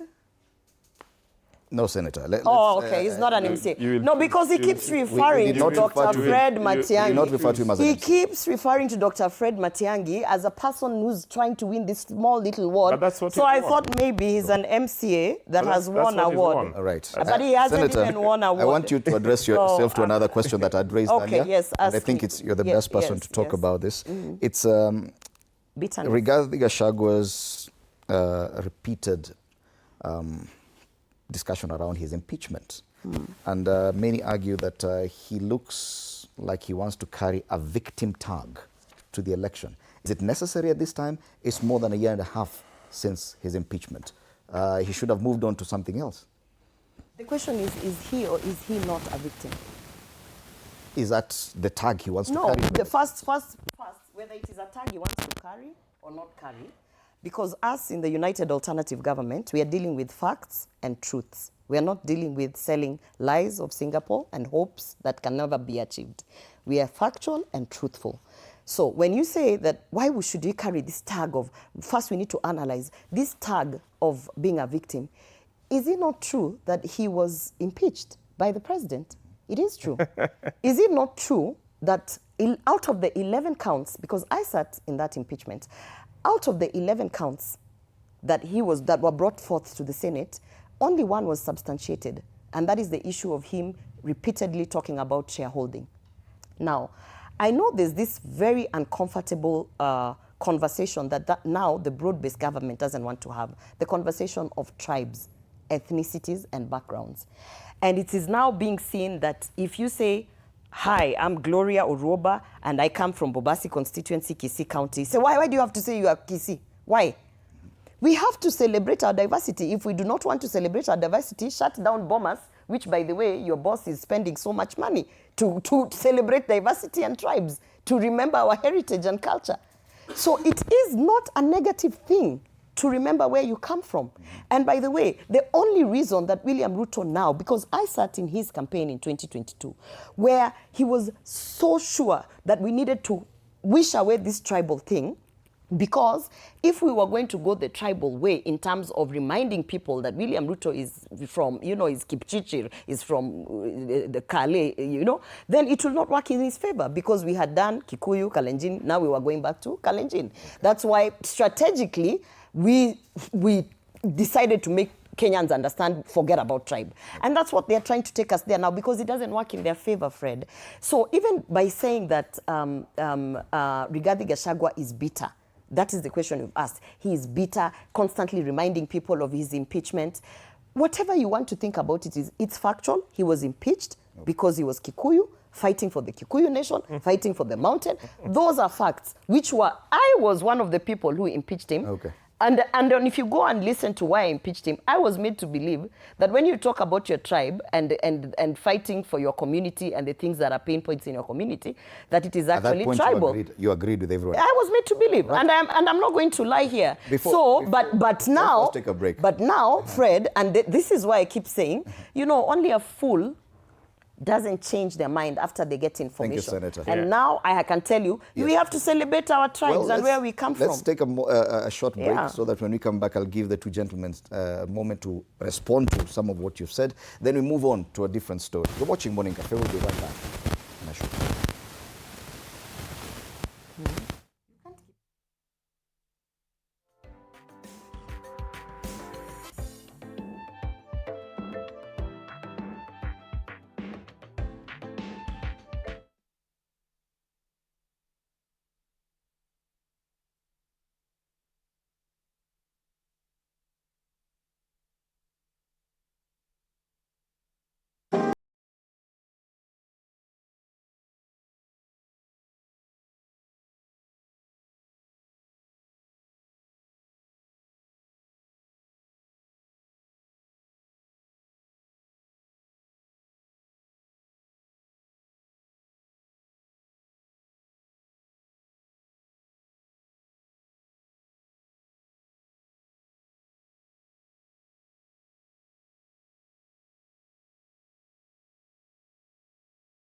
All right, welcome back. You're still watching Morning Cafe on TV 47. I'm still here with my panel, Wakili Julius Nyamori, Senator Gloria Roba, and Mwalimu Wilson Sosion. Gentlemen, I promised to give you a moment to discuss this bitterness and the victim tag that it would appear the former deputy president wants to carry to the 2027 polls. Do you see that as a main agenda for him, that any opportunity he gets, he has to talk about his impeachment, which happened a year and a half ago? Yeah, of course, and he has acted victim for the longest. And I think we must appeal ourselves to the very fundamental provisions of our constitutions. They were not put in the constitution for window dressing sake. And the impeachment was done in public gallery. The trial was clear from the National Assembly to the Senate, and the grounds were clear. And it rotated around ethnicity and lack of integrity. Those are facts, and which were carried by the two houses of parliament. And I think that is what Rigathi Gachagua and the rest, and those who believe in his cause, and those who want to take political capital to use his bitterness to excite and incite Kenyans against Kenya Kwanza and trying to take advantage. He has remained bitter and is bitter on every stage. Do you see that working? The fact that he expresses his bitterness about impeachment? He was bitter. I don't think politics of bitterness will take you anywhere. And you see, all the time, he's talking about Mulima, sisi hapa, siwezi tolewa kwa damu ya roho za hawa watu, nini, such like things. You know, those are brand of politics that does not help in sanitizing our politics and creating hygiene that is so required. That you want to create ethnic conclaves, and not just conclaves, they look like more or less of monarchies, and you make communities to look like slaves of individuals. I don't think that is a brand that we need in this country. This narrative of betrayal. And where the president has come out very clearly to talk about broad-based and inclusivity of all communities, regardless of their numbers, regardless of their political affiliation and voting, which the president has ably communicated. Thank you, even yesterday, he was able to communicate clearly the promises he made to the people. Your point is made, Mwalimu. On the brand of bitterness, I dare say, that narrative has really bitterness worked, is not going to advance the politics of Rigathi Gachagua knows it. That's for a year and a half since the impeachment. That narrative that a community was betrayed has worked. Don't you think that, yes, if he continues with that, it could work over the next 14 months, and that could be a game changer? You know, victimhood is an old narrative that has been used by people who have faced accountability through institutional frameworks to try and explain themselves and to try and get, gain sympathies. In reality, Rigathi Gachagua was impeached in a constitutional process. He was impeached for violating the Constitution. He was impeached for not being fit to hold that office. And that tag will remain with him for the rest of his life. It acts as a therapy, for him to wake up every day and try to reframe his impeachment as an attack on the people of Mount Kenya, okay? But then you asked whether then this will define the outcome of the next election, especially in Mount Kenya. I don't think it will, because, citizens go into election to vote on their interests, and their interest is, they want to look at the past and the future and find out the candidates who hold hope to resolve their current socioeconomic crisis. And you see, Rigathi Gachagua can go on talking. Kenyans saw on TV the issues that he was being accused of, and he never responds to the real issues. He would just ethnicize it. He would just talk victim.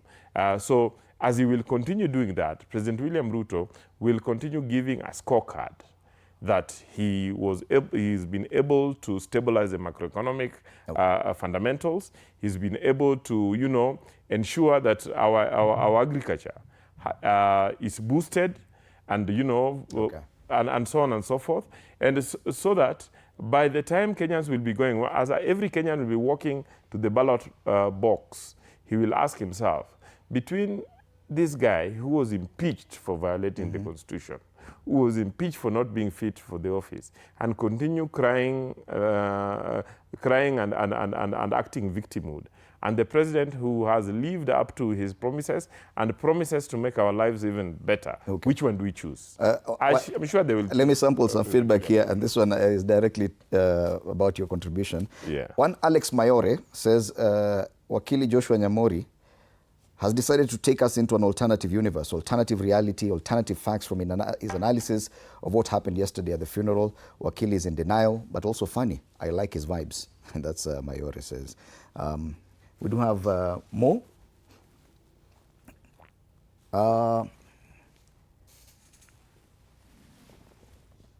Condemned divisive. Yes, I agree with Honorable Gloria Oroba. Some functions demanded that the former Deputy President, Honorable Rigathi Gachagua, behaves presidential. Imagine if you call the President Kasongo and the crowd gets excited. I think Rigathi really restrained himself. He was responsible. And I think we have one more. On leadership, promoting political tolerance in Kenya requires leaders to, 1, model respectful behavior, 2, engage constructively, 3, prioritize national interest, 4, address grievances, and 5, promote inclusive governance. Leaders set the tone. Their actions can either fuel tension or foster peace.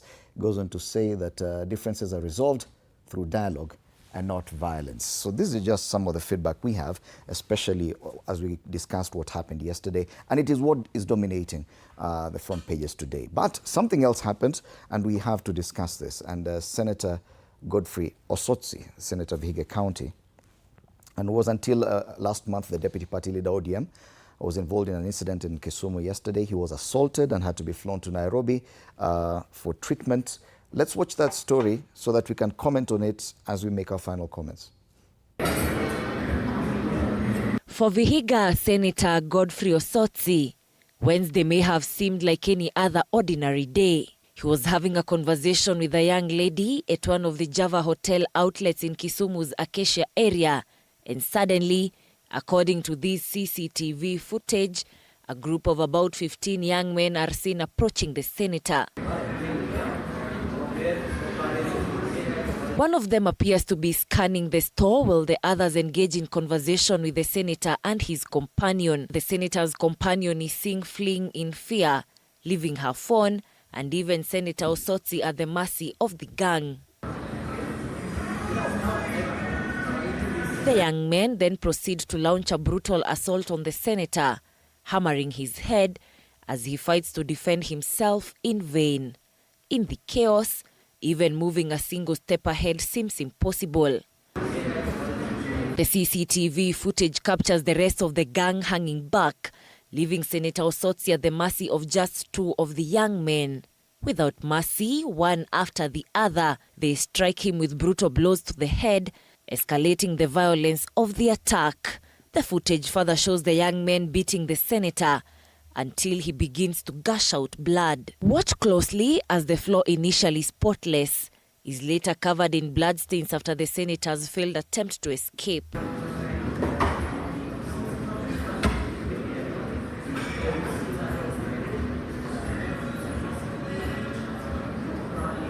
The intricacies of the attack are still unknown. However, according to Nairobi Senator and one of the leaders of the Linda Mwananchi faction, Edwin Sifuna, Osotsi was attacked after getting a haircut in Kisumu City. The senator has since confirmed that Godfrey Osotsi has been airlifted to Nairobi for further medical treatment. Modhoni Brenda, for TV 47. What you've just seen on screen, that's a senator of the Republic of Kenya, attacked in broad daylight by a group of young Kenyans. Is it political violence and intolerance, or could it be something else, as people want to make it? And why should we degenerate to this level? Senator Gloria, you go first. We only have about 10 minutes or so. What I would say, first of all, it's, I don't want to sound like the devil's advocate, but I saw this coming, not particularly for Senator Osotsi, but for parliamentarians. Because for a very long time, unfortunately, this regime has watered down that institution called parliament. It has been an institution that has been respected, that has had all sorts of expectation by the people of Kenya, but by the fact that it has been captured and operations there just run like a kiosk, I want to say that, in fact, I am on record standing and saying to my fellow senators that if this thing that is happening to me, of course, my illegal removal, which is still, I won in the court, and I said, if this thing is happening to me, it will happen to you. I said it. And I didn't mean that if this particular nature of this thing, but what I meant is that this injustice that you are silently allowing for one of your colleagues to happen, eventually another nature of injustice will happen to you. And as you can see, people are quiet. The Speaker of the Senate hasn't spoken about it, you know? I mean, it's been more than 24 hours. The Speaker of the Senate has not spoken about what has happened to one of his members of the House. To me, if you ask me now, that is actually a reason for the Speaker to be impeached from his seat. And the other angle of it is that by the time you're seeing people so emboldened and outright, they know there's CCTV there, they're very emboldened to walk in as a group and do whatever they're doing. It is because for a long time, this same regime has worked with goons. Side by side, you have seen the police protecting goons in different political factions. It is the same goons who are now getting emboldened to do their own things by themselves.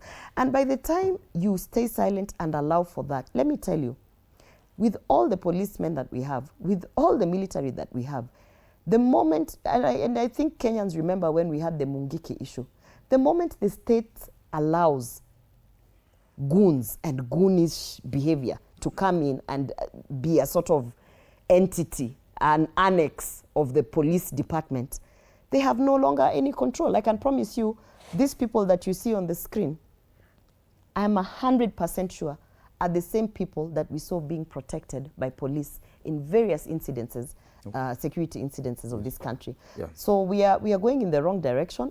For me, my call is to PS Omolo. He's the accounting officer, and he is hands-on. This is your fault. Okay. Yeah. And the DCI, of course, has come out and issued a statements condemning the attack and declaring that investigations are underway. But Bwana Sossion, this is a member of parliament, the same parliament that you served as a member of the National Assembly.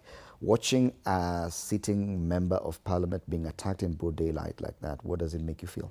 It's wrong. It's not right. That is criminal assault for whatever reasons that he was being attacked. And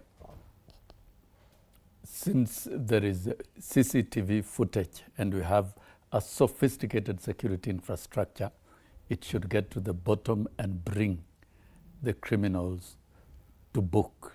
That one is, and it is also fundamentally wrong to try and link every incident to look like it is political attack from some political corner. That is not right. I think it is good we become empirical.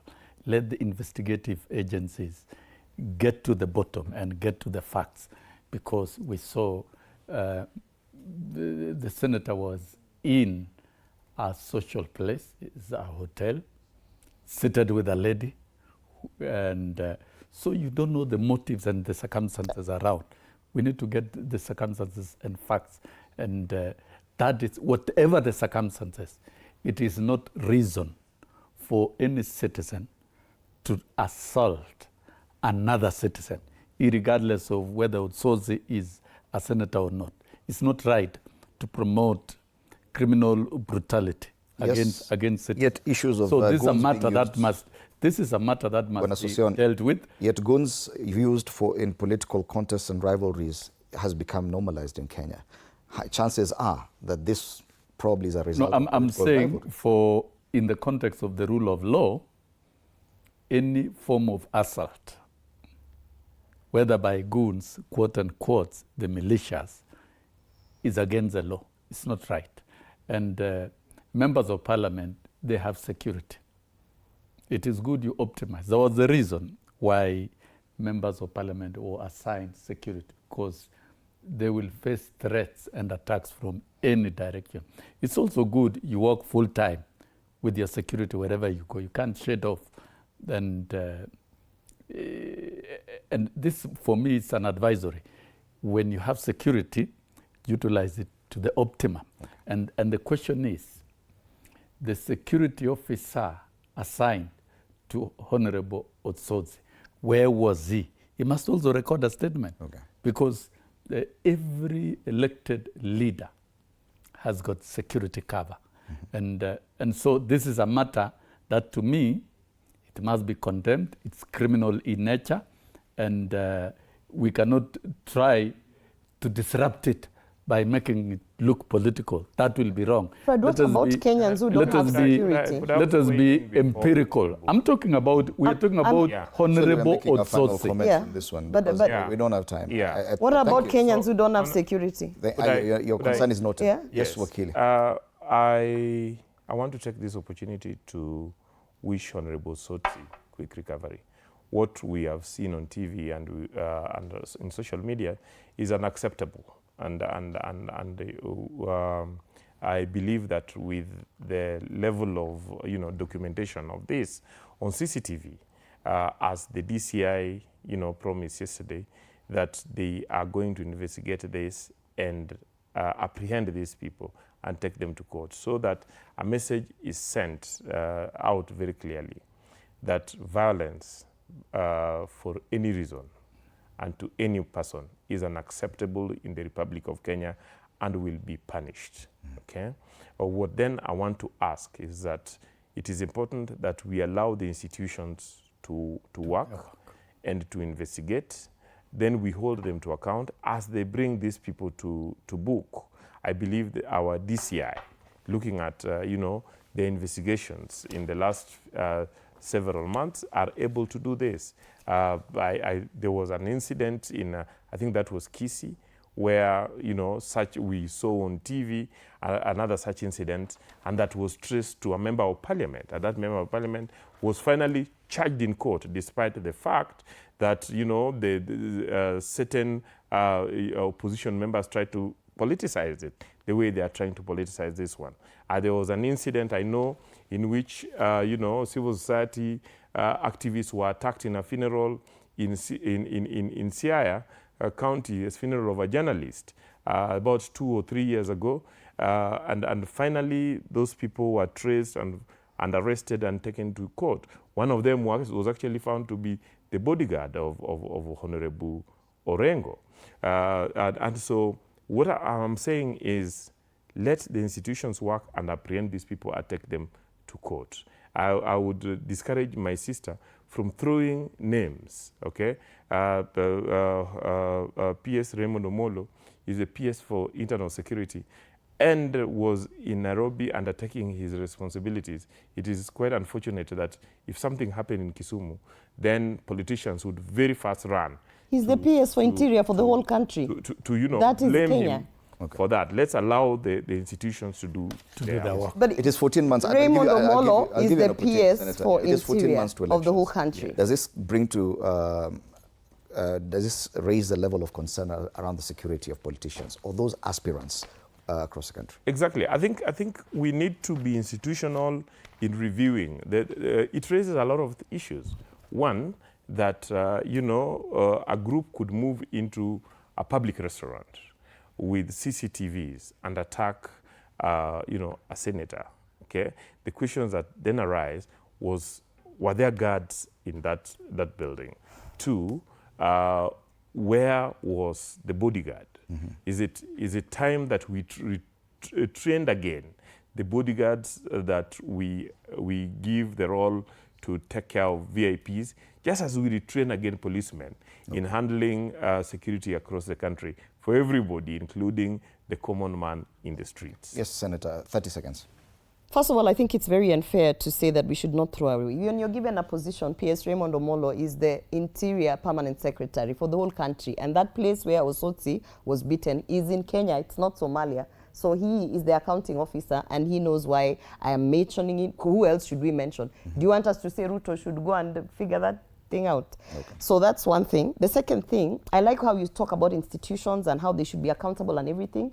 I was in SEK with Tima when we were attacked in a church by goons who were protected by police officers. Yesterday, again, the president was reminded that it has taken way too long. Can you bring these people to account? Their faces are there. Can they be charged, brought to, you know? So let us not cherry pick on what we are talking about. And one thing I must say as I conclude is that it is very unfortunate, and I've had Sosion bring up the issue of he was sitting with the lady. So if he was sitting with a man, then it would be political. Because if he was sitting with a lady, let's now try and scandalize the incident. No, don't sexualize. So, don't sexualize. Scandalize. You're the one who said it. You said that he was sitting with a lady. No. Yeah, it's my final comment. It's my final comment. So let us not scandalize situations and try to bring in gender-sensitive matters just to scandalize also the ladies. Okay. Finally, the president is going to Kisii. I want to say this to the president. Just as we have seen you going to the mountain yesterday for the funeral, they reminded you of the 4 or 6 roads that you have not completed, the promises. As you are going to Kisii, we have an account of all the promises and all the projects you have been relaunching and relaunching. And we are saying, don't come to Kisii to do for us what you did yesterday in Mount Kenya by promising more promises when you have done nothing. Finally, do not relaunch the cancer center. Do not relaunch the bridges, the markets. Do not relaunch. We are keeping you. Final comment, very, very briefly. I think I need to correct the notion don't scandalize women. Of the senator here of sexualizing and scandalizing the crime. It is you who did that. Senator. Yeah, it's common knowledge that Honorable Osotsi was having tea with the lady. Why did you have to highlight that? It's not a question of highlighting. So why should you not say what?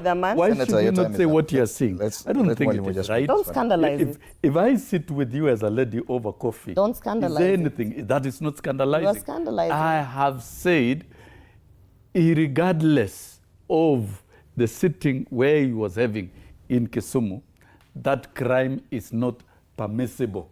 Mark my word. Right. And that attack must be criminalized by all means. I don't think it is right. It's you who is architecturally and mentally sexualizing the whole issue. Let's not politicize. Let the institutions do their work and bring criminals to book. Thank you so much, Mwalimu Wilson Sosion, Wakili Joshua Nyamori, and Senator Gloria Roba, our panelists this morning on State of the Nation. As we took a look at the papers today, all papers, most of them talking about Nipe Nikupe, Face Off, the Daily Nation, and Battleground on the Standard. Just some feedback as we wrap up this session. None of the panelists are from the mountain, so let me help them. I don't know who the kingpin is, but what's for sure is that the mountain will not vote for Ruto and his UDA in 2027, period. That's the only thing that matters. This is Njeri Kimohu. Okay. Thank you for your comment. Alex Mayore says, I agree with Honorable Roba. Some functions demanded that the former Deputy President, Rigathi Gachagua, behaves presidential. I think we've gone through this. Through that Majority of Kenyans are done with Ruto. It's just a matter of 15 months. That's Irongo. Young Ispilo, majority of Kenyans from all corners, all walks of life, even the Luo nation, where presumably Ruto wants to hang, have decided, especially the youth Gen Z organic multitude movement, will send him home. And Charles Amanga says Kenyans elected a government to serve all. Why broad-based? An arrangement of 2 parties. Where are the rest of Kenyans? A question there. And on that note, we wrap up this edition of Morning Cafe. State of the Nation. Morning Cafe still continues. We'll be discussing matters of wills and succession, which has been a big debate. After the break, Arno Dida will be in charge of that. My name is Freddie Ndimuli. Good morning.